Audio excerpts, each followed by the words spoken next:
चलिए बच्चे लोग स्टार्ट किया जाए। आज हम लोग फिजिक्स में स्टार्ट करेंगे chapter number 4 laws of motion. ठीक है, लॉज ऑफ मोशन।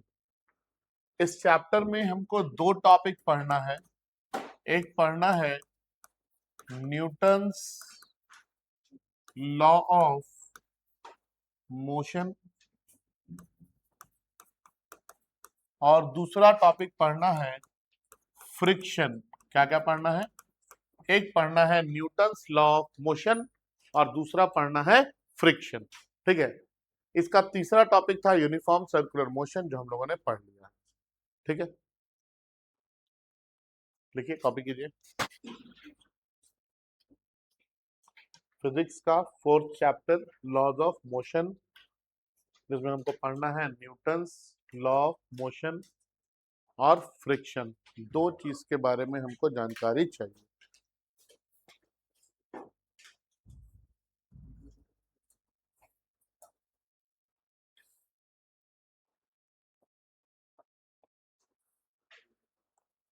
हो गया?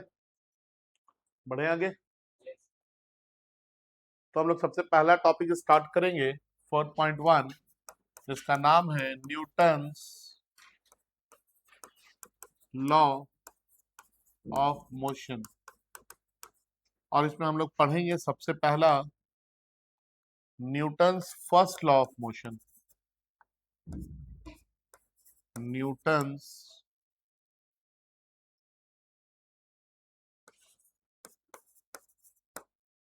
First law of motion.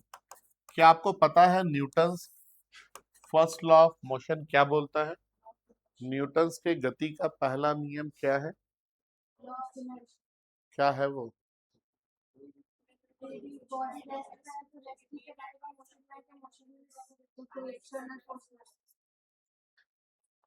कोई बॉडी रेस्ट पे है तो रेस्ट पे ही रहेगा और मोशन में है तो मोशन में ही रहेगा। Until and external forces applied। कैसा मोशन? Uniform circular motion.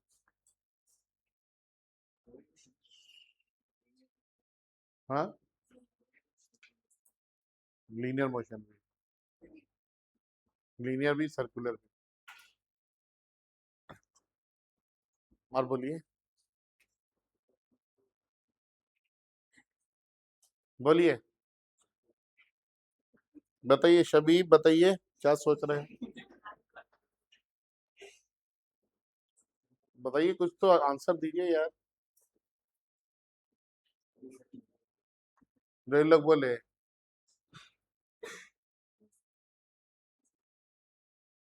सुनिए, क्या बोलता है Newton's first law of motion?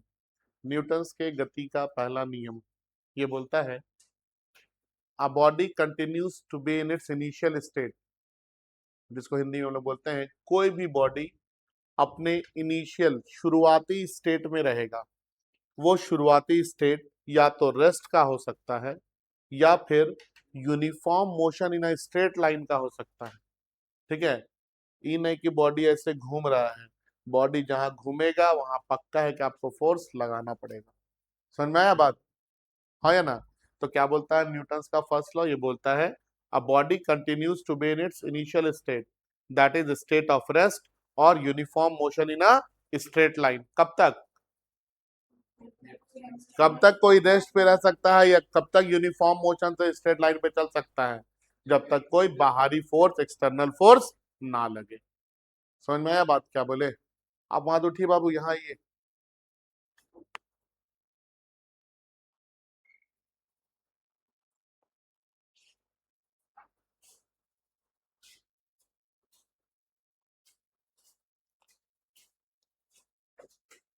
चलिए सुनेंगे, है ना? क्या बोलता है न्यूटन्स का फर्स्ट लॉ कि कोई भी बॉडी अपने शुरुआत के कंडीशन में रहेगा। शुरुआत का कंडीशन बोलने का मतलब होता है रुका हुआ है तो रुका हुआ रहेगा, और अगर यूनिफॉर्म वेलोसिटी से स्ट्रेट पाथ में चल रहा है तो यूनिफॉर्म वेलोसिटी से स्ट्रेट पाथ में चलता रहेगा। कब तक? जब तक हम कोई बाहर से फोर्स नहीं लगाते। ठीक है, लिखेंगे Newton's first law of motion. Newton's first law of motion समझ में आया क्या बोलता है? क्या बोलता है न्यूटन का फर्स्ट लॉ? कोई भी बॉडी रुका है तो रुका रहेगा, यूनिफॉर्म मोशन से स्ट्रेट स्ट्रेट पाथ, याद रखिएगा है ना, यूनिफॉर्म मोशन से स्ट्रेट पाथ पे चल रहा है तो चलता रहेगा, कब तक? जब तक उसके ऊपर कोई बाहरी फोर्स ना लगे। ठीक है, लिखेंगे Newton's first law of motion, लिखेंगे इसमें a body, a body continues, a body continues to be to be a body continues to be in its initial state, a body continues to be in its initial state, a body continues to be in its initial state, that is that is that is state of rest, that is state of rest, that is state of rest, or or or uniform motion in a straight line, or uniform motion in a straight line, or uniform motion in a straight line, in a straight line, unless unless unless an external force, unless an external force, unless an external force is applied on it, unless an external force is applied on it, is applied on it। देखिए Newton का first law हमको inertia की जानकारी देता है, जरा सोचिए क्या होता है इनर्शिया।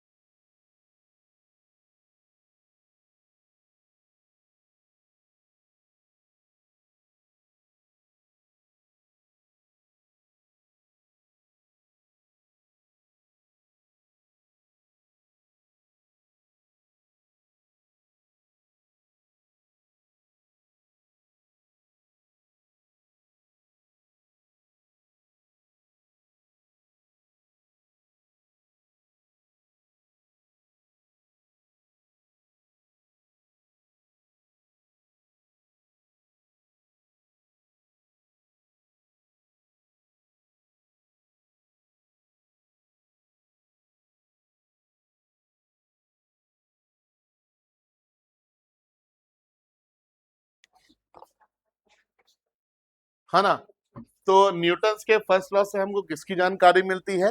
इनर्शिया की जानकारी मिलती है। लिखेंगे उसके नीचे के लाइन में, नोट, नोट में लिखेंगे from Newton's first law of motion, from Newton's first law of motion, from Newton's first law of motion we can learn about, we can learn about, we can learn about inertia, we can learn about inertia। क्या है बाबू inertia? What is inertia?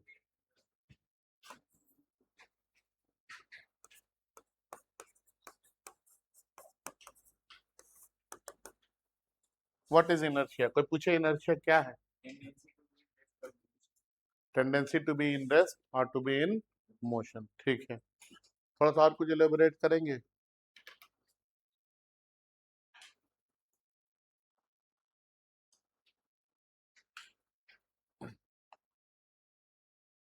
थोड़ा सा कुछ और बता दीजिए। ठीक बोल रहे हैं, थोड़ा सा कुछ और ऐड कर देते तो अच्छा लगता। It is weightless।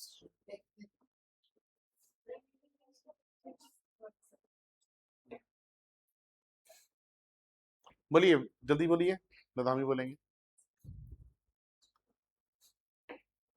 देखिए इनर्शिया क्या है कि ये किसी भी बॉडी की ये प्रॉपर्टी है, ठीक है, किसी बॉडी में एक खासियत होती है कि अगर आप उसके इनिशियल स्टेट में अगर चेंज लाते हैं तो वो उस चेंज को अपोज करता है। क्या करता है? उस चेंज को अपोज करता है। समझ में आया क्या बोले? इनर्शिया क्या है? ये किसी भी बॉडी, अब लोग आपने जो जैसे बोला आप लोगों ने कि कोई बॉडी रेस्ट में है तो रेस्ट में ही रहना चाहेगा, मूव कर रहा है तो मूव ही करना चाहेगा। हम इसी चीज को थोड़ा सा और एलिब्रेट करके बोल रहे हैं कि किसी भी बॉडी के पास ये प्रॉपर्टी होती है। क्या प्रॉपर्टी होती है? कि उसके इनिशियल स्टेट में अगर कुछ चेंज, कुछ बदलाव आ रहा है ना, तो वो उसको क्या करता है? ऑपोज करता है, रोकता है। क्या करता है वो उसको? ऑपोज करता है। सर कैसे करता है? तो अब देखिए होता क्या है कि आप बस में बैठे हुए हैं, ठीक है, बस रुका हुआ था, आप भी रुके हुए थे, बस अचानक से चल पड़ा, क्या होगा? बस में जब हम बैठे रहते हैं, बस अचानक से चल पड़ता है तो हम पीछे हो जाते हैं ना। क्यों होते हैं? क्योंकि हमारे बॉडी की प्रॉपर्टी है कि उसके इनिशियल स्टेट में कोई चेंज आएगा तो वो उसको क्या करेगा? अपोज करेगा। बस आगे बढ़ा तो आपके बॉडी को आगे लेके जा रहा था, तो उसको अपोज करने के लिए वो क्या करेगा? बॉडी को पीछे लेके जाएगा, हाँ या ना? इसी चीज को इनर्शिया बोलते हैं, ठीक है।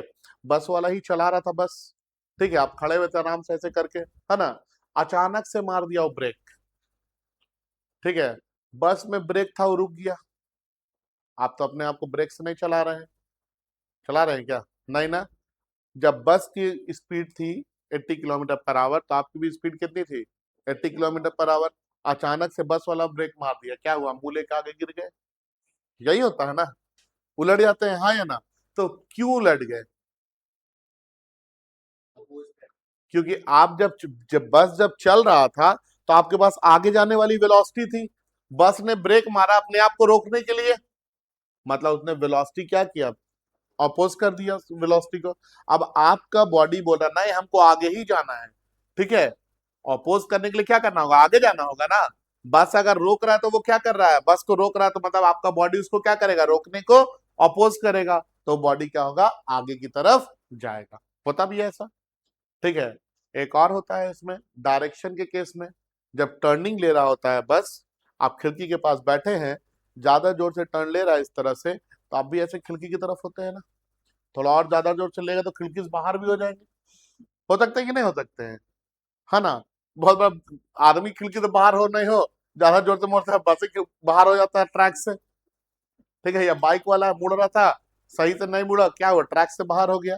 तो अब क्या है? वो इनर्शिया ऑफ डायरेक्शन है। मान लीजिए कि ये बस है और ये आप बैठे हुए हैं, ठीक है, अब बस चल रहा तो चल रहा, अब बस जब चल रहा है ना, तो बस टर्निंग में अपना डायरेक्शन चेंज करेगा, और आपका बॉडी तो, आपके बॉडी में तो स्टीयरिंग नहीं लगा हुआ है, नहीं ना है, स्टीयरिंग से बस का डायरेक्शन तो मोड़ दिए, लेकिन हमारा बॉडी क्या बोल रहा है? नहीं हमको तो सीधे ही जाना है।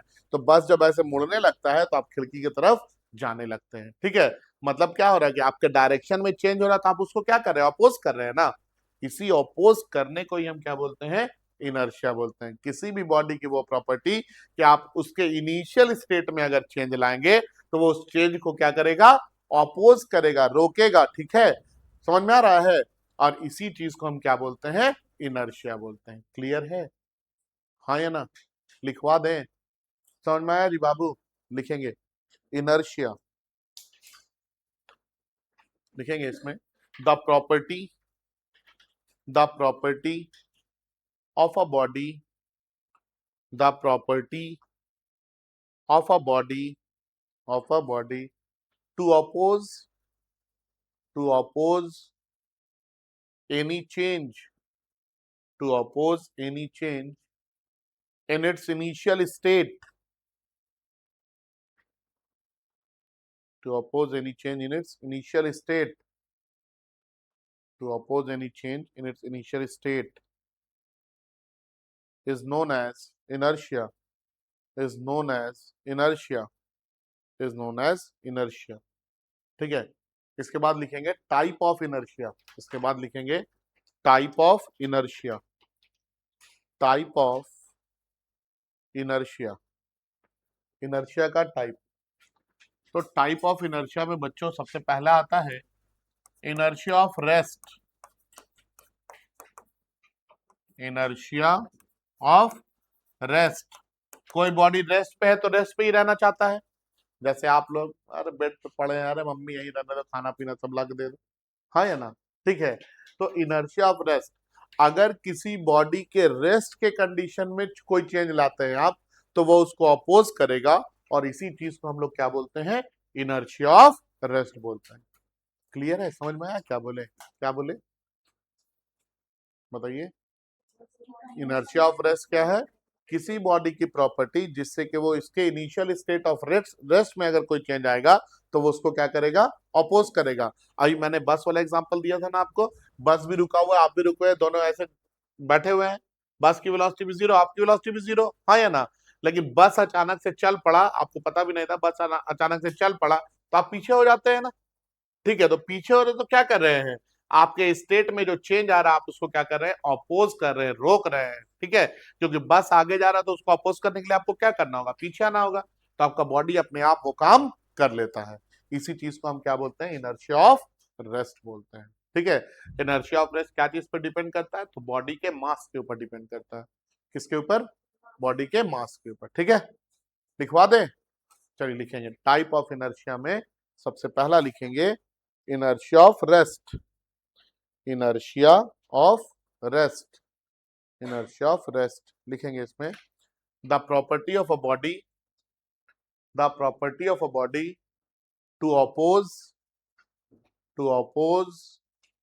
any change, the property of a body to oppose any change, to oppose any change in its initial state of rest, to oppose any change in its initial state of rest, to oppose any change in its initial state of rest is known as inertia of rest, is known as inertia of rest, is known as inertia of rest.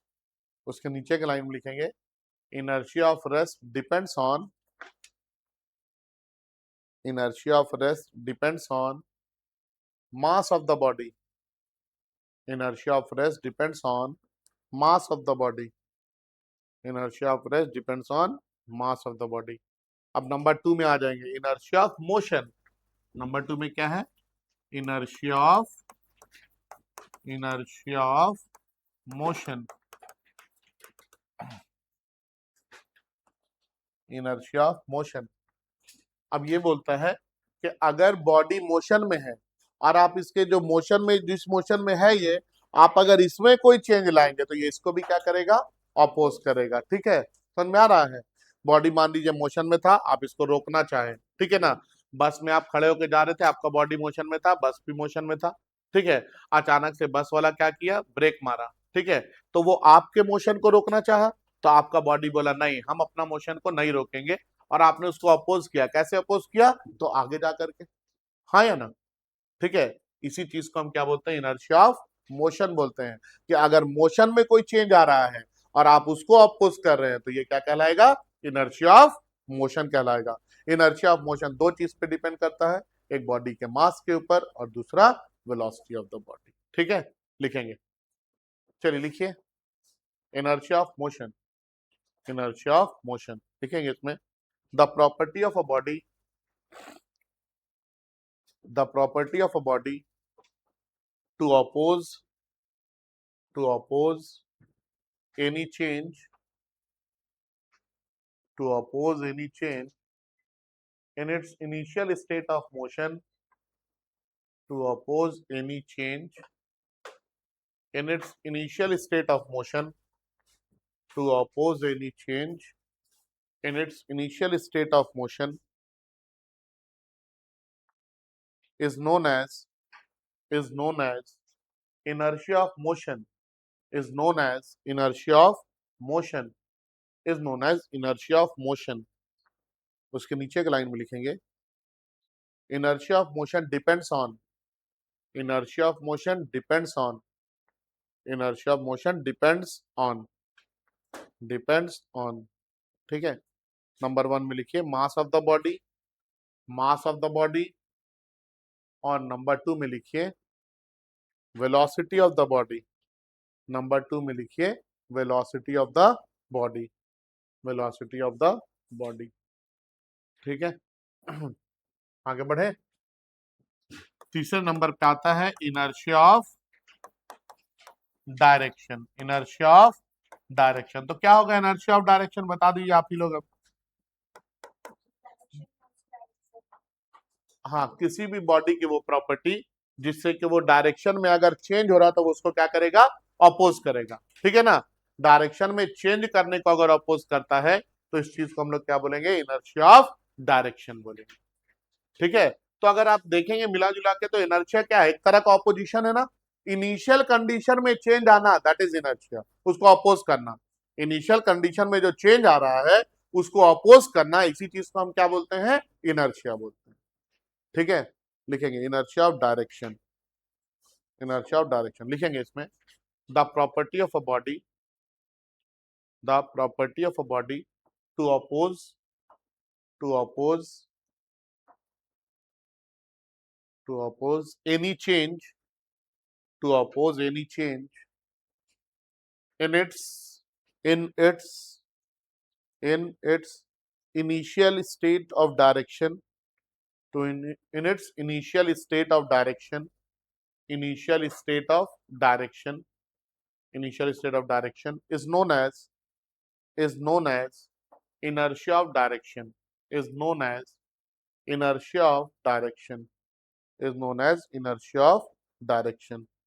अब देखिए inertia of direction क्या क्या चीज पर depend करता है, तो मास पे, वेलोसिटी पे और डायरेक्शन के ऊपर। ठीक है, लिखेंगे inertia of direction depends on, inertia of direction depends on, inertia of direction depends on. Number one में लिखेंगे, नंबर वन में mass of the body, mass of the body.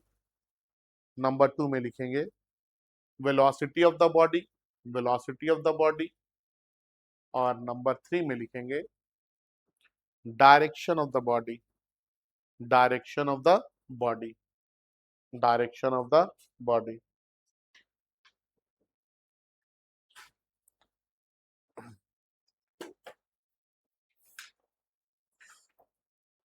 देखिए आप लोग को जो मैंने न्यूटन्स का फर्स्ट लॉ लिखाया तो मैंने क्या बताया उसमें, a body continues to be in its initial state, that is state of rest और uniform motion in a straight line.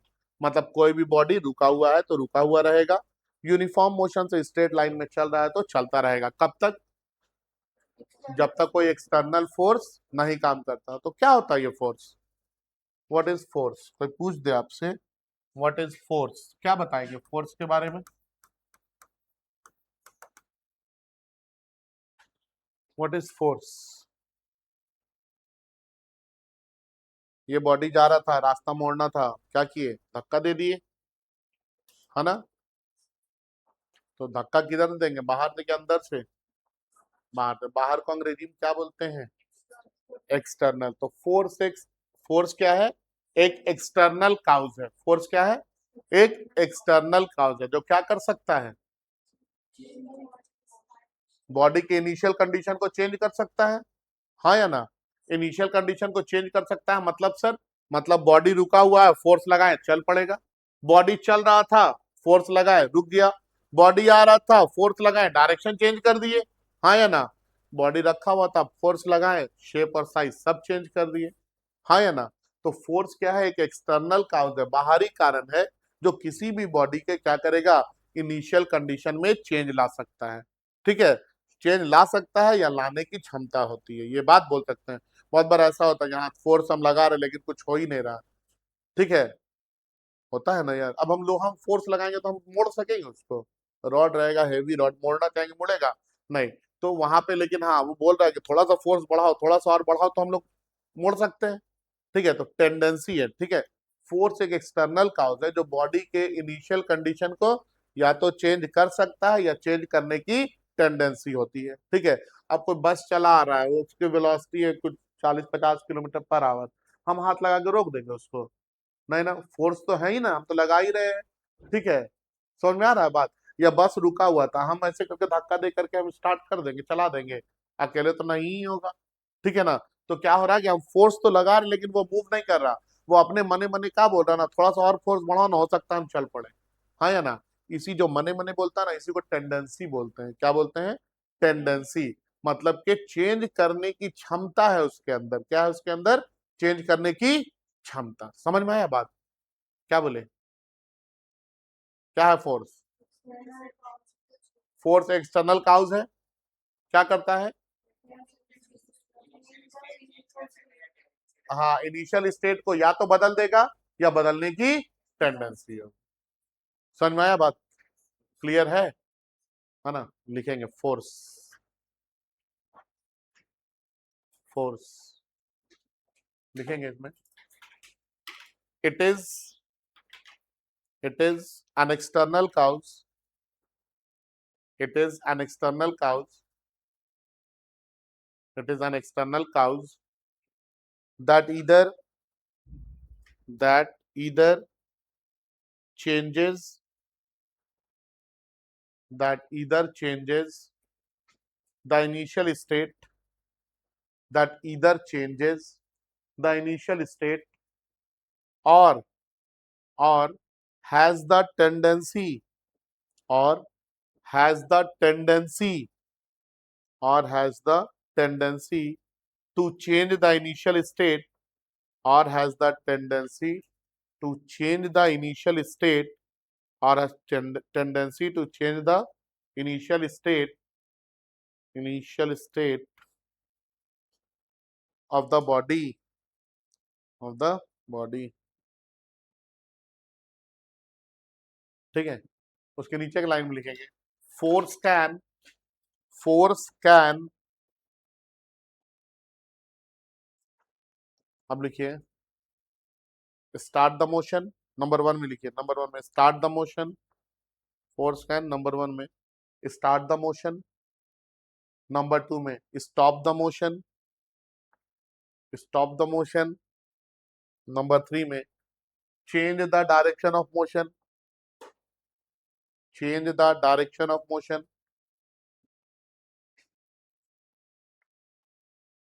Number four में change the shape and size of the body change the shape and size of the body change the shape and size of the body ठीक है इसके बाद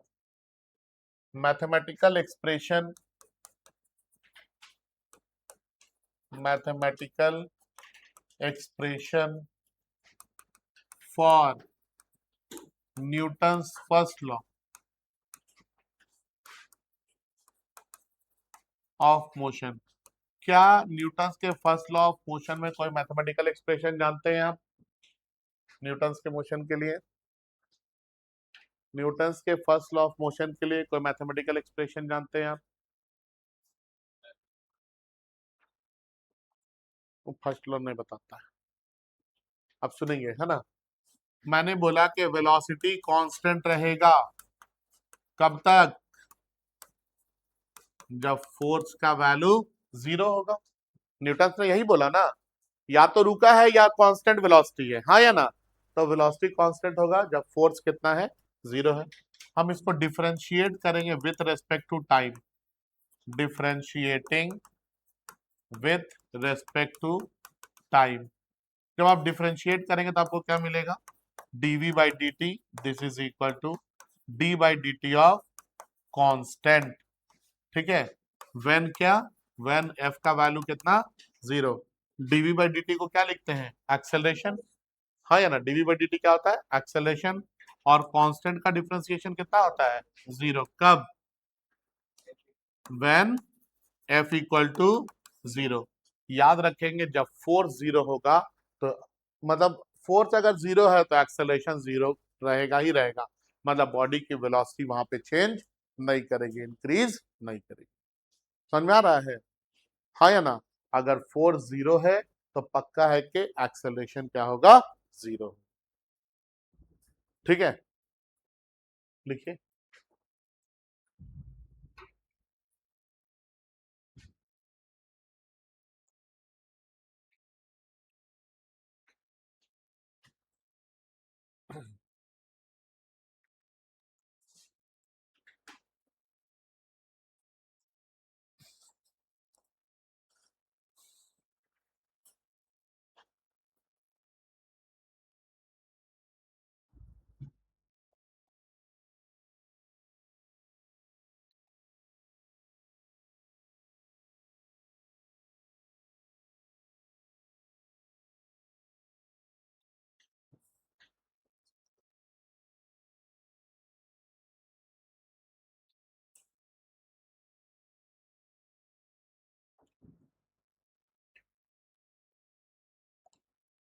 लिख लिए फिर heading में डालेंगे limitation of Newton first law of motion limitation of Newton first law of motion limitation of Newton first law of motion ठीक है न्यूटन फर्स्ट लॉ का लिमिटेशन हम लोग अब देखेंगे है ना। लिमिटेशन मतलब क्या है, बोलते हैं ना आप लोग दोस्तों को, लिमिट हाथ में रहो, दैट इज लिमिट। मतलब उसके आगे बढ़ा तो कुटा जाएगा, ठीक है, उसके आगे बढ़ना अलाउड नहीं है, ठीक है। तो यही है लिमिटेशन ऑफ न्यूटन्स। न्यूटन्स के फर्स्ट लॉ का भी कोई लिमिटेशन है, मतलब उससे आगे वो नहीं बढ़ सका, ठीक है। सबसे पहला लिमिटेशन क्या है, ये तो बता दिया कि फोर्स जीरो तो एक्सेलरेशन जीरो है, लेकिन क्या न्यूटन्स ने फोर्स और एक्सेलरेशन के बीच में कोई रिलेशन बताया? कोई रिलेशन तो नहीं बताया, कोई फॉर्मूला बताया न्यूटन्स ने? नहीं ना बताया, ठीक है। तो न्यूटन्स ने अपने पहले लॉ में ना फोर्स और एक्सेलरेशन के बीच में कोई फॉर्मूला नहीं बता दिया, बस ऐसे ही बता दिया कि फोर्स जीरो है तो एक्सेलरेशन जीरो है, लेकिन कोई फॉर्मूला हम लोग को तो नहीं मिला, ठीक है। दूसरा बोला कि हम लोग को बोला गया अनलेस, मतलब कोई भी बॉडी रेस्ट पे है तो रेस्ट पे रहेगा, यूनिफॉर्म मोशन पे है तो यूनिफॉर्म मोशन पे चलेगा। कब तक? जब तक कोई बाहरी फोर्स ना लगे। अब फोर्स लगे तो होगा क्या, उसका इफेक्ट बताया, डायरेक्शन के बारे में जानकारी दिया हम लोगों को कि बॉडी इधर से आ रहा था, उसके अपोजिट फोर्स लगा दिए तो बॉडी उधर और तेज चलने लगेगा और धीरे चलने लगेगा, इसके बारे में बताया नहीं। तो ये डायरेक्शन की जानकारी हम लोगों को नहीं दिया, ठीक है। न्यूटन ने हम लोगों को क्या नहीं दिया? डायरेक्शन की जानकारी नहीं दिया। लिखेंगे limitation of Newton's first law of motion, लिखेंगे he does not give any relation, he does not give any relation, ये पॉइंट नंबर वन है ना, he does not give any relation between force and acceleration, between force and acceleration, between force and acceleration। Number two में he does not give any idea about direction, he does not give any idea about direction, he does not give any idea about direction, ठीक है। उन्होंने direction की भी जानकारी हम लोगों को नहीं दी, ठीक है। इसके बाद हम लोग पढ़ेंगे लीनियर मोमेंटम। क्या पढ़ेंगे? Linear momentum. क्या है लीनियर मोमेंटम? तो किसी भी बॉडी के पास टोटल क्वांटिटी ऑफ मोशन जो होता है वो क्या कहलाता है? लीनियर मोमेंटम कहलाता है। जैसे मान लेते हैं ये एक बॉडी है जिसका मास m है और इसकी वेलोसिटी कितनी है? v है, ठीक है। तो m क्या है बच्चों? Mass of the body. m क्या है? मास ऑफ द बॉडी, ठीक है। v क्या है? Velocity of the body, velocity of the body, ठीक है। और p से हम लोग लिखते हैं लीनियर मोमेंटम को। p से क्या लिखते हैं? लीनियर मोमेंटम को लिखते हैं, ठीक है, लीनियर मोमेंटम। अब क्या है ये लीनियर मोमेंटम? तो total quantity of motion. Total quantity of motion बोलने का मतलब मास और वेलोसिटी का प्रोडक्ट। क्या? मास और वेलोसिटी का प्रोडक्ट। ये बॉडी है ना मेरे पास, इसके पास अभी मास है, फेंक देंगे तो कुछ वेलोसिटी भी होगा, हाँ या ना, ठीक है। तो इसके मास और वेलोसिटी का जो प्रोडक्ट होगा इसी को हम लोग क्या बोलेंगे? लीनियर मोमेंटम बोलते हैं, ठीक है। तो अगर हम यहाँ पे आपसे पूछ दें कि बताइए लीनियर मोमेंटम क्या होगा, तो आप क्या बोलेंगे? आप बोलेंगे कि ये मास इंटू वेलोसिटी होता है। क्या होता है? लीनियर मोमेंटम क्या होता है? ये प्रोडक्ट होता है किसका किसका? मास और वेलोसिटी का, ठीक है। तो P इज इक्वल टू कितना आ जाएगा? m इंटू वी आ जाएगा, ठीक है। ये एरो साइन क्या बता रहा बाबू? Vector quantity. वेक्टर है तो उसका मैग्नीट्यूड भी होगा और डायरेक्शन भी होगा, ठीक है। तो इसका अगर मैग्नीट्यूड निकालना है तो आपको क्या करना होगा? मॉड लेना होगा, ठीक है। तो mod of vector p this is equal to mod of m into v vector. तो p इक्वल टू कितना आ जाएगा? मास इंटू वेलोसिटी हो जाएगा ना? समझ में आ रहा है, ठीक है। और इसका डायरेक्शन बोलिए। डायरेक्शन, डायरेक्शन इसका हमेशा along the direction of velocity होगा। लीनियर मोमेंटम का डायरेक्शन किधर होगा? Along the direction of velocity. याद रहेगा, linear momentum is a vector quantity. पर इसको लिखिए, लीनियर मोमेंटम लिखेंगे, लिखेंगे लीनियर मोमेंटम में total quantity of motion, total quantity of motion, total quantity of motion present in a body is known as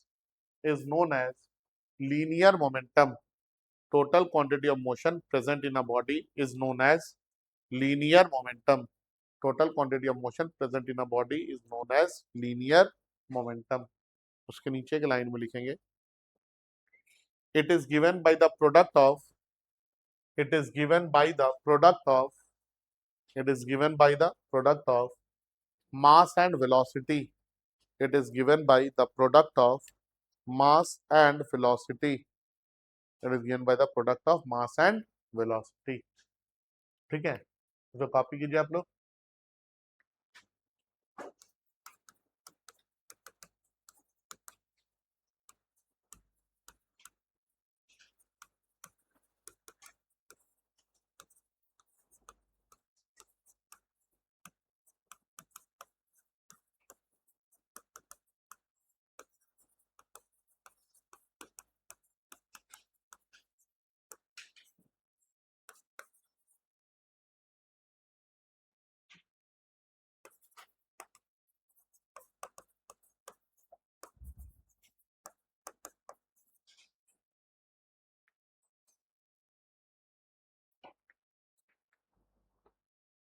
ठीक है, मास और वेलोसिटी के प्रोडक्ट को हम लोग क्या बोलते हैं? लीनियर मोमेंटम बोलते हैं.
हो गया?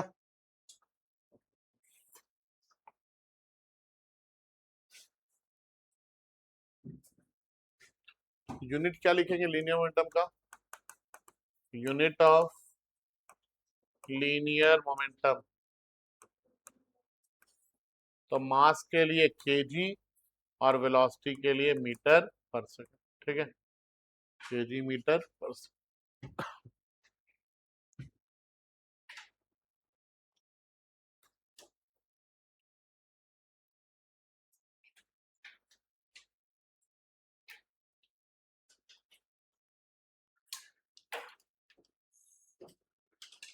एक और भी लिख सकते हैं, न्यूटन सेकंड.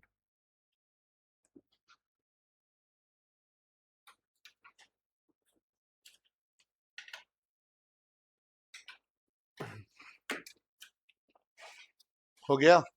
बढ़े आगे. एक सवाल लिखेंगे, क्वेश्चन लिखिए. क्वेश्चन लिखेंगे,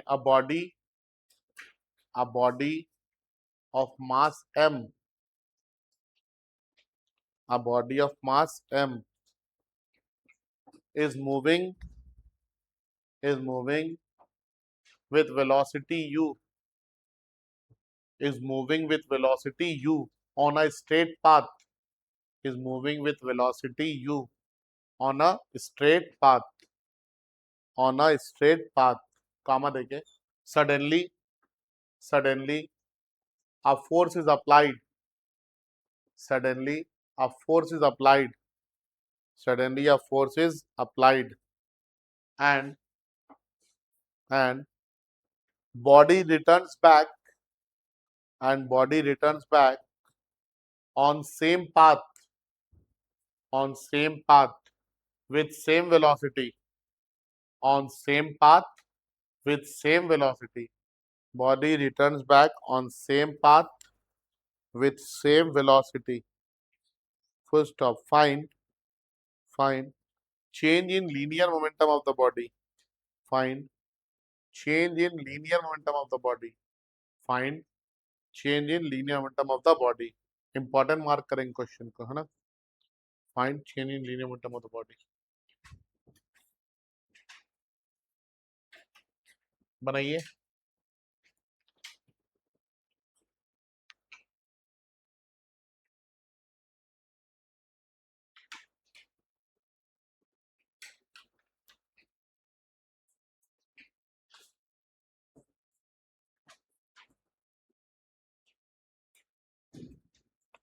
चेंज मतलब समझते हैं ना, फाइनल माइनस इनिशियल।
कितना आया?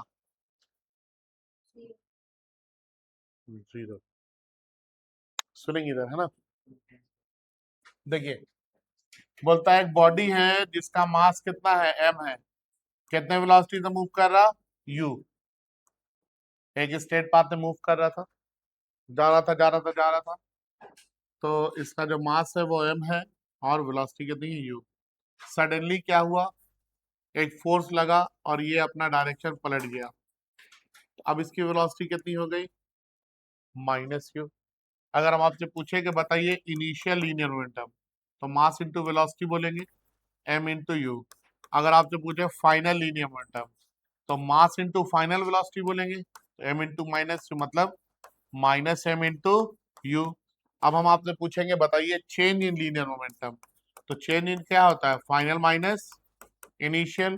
फाइनल कितना है, -mu, इनिशियल कितना है, -mu। कितना आ गया ये, -2mu। ठीक है, याद रहेगा। अरे जाने वाले पॉजिटिव लिए तो आने वाले नेगेटिव लेंगे ना, वेलोसिटी है ना। ठीक है, समझ में आया बात,